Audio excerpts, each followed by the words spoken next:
This is the second time that you're attending this expo, the China International Supply Chain Expo. What can global manufacturers take away from this year's expo? As you say, I came here last year, and the key thing to me that's actually changed is the advancement in China, because one thing you never have enough of is being up to date with what China's doing. So to come to an event like this, it brings it into real life.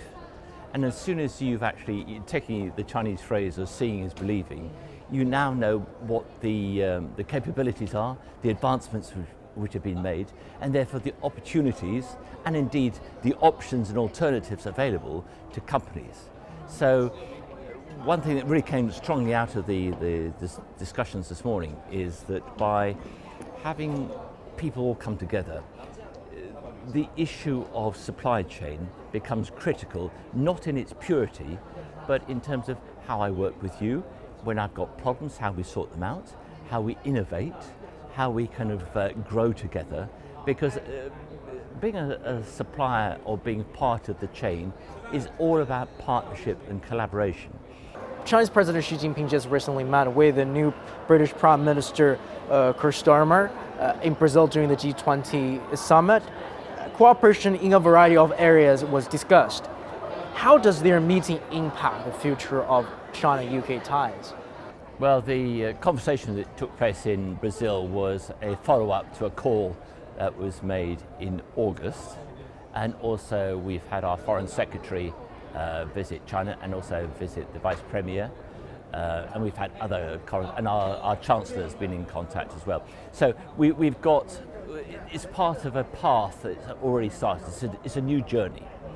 But because of what happened last week, I think that will actually be a catalyst, because it's now in the public domain, whereas before these discussions took place, but it was not on the front page of the news. Therefore, for British business and Chinese business, they now know that our respective leaders actually want to do business together. So therefore for us, our job is to interpret that to all of our colleagues and to get them on a plane, either going to China or vice versa. Because it's probably fair to say that prior to July the 4th, yes, there was engagement, but the engagement was very muted. The dialogue continued, but there wasn't an awful lot of activity associated with it. Now, that's changed. We now, both countries want growth, both countries want to improve their trade with each other, and there's kind of lines of communication now open. So the tone, the vibes are far better. So when I go back, one of my jobs is to my colleagues in the UK is to promote China, and indeed when I'm speaking at various fora here over the next few days, I will be pushing that we are open for business with China and China is open for business with us.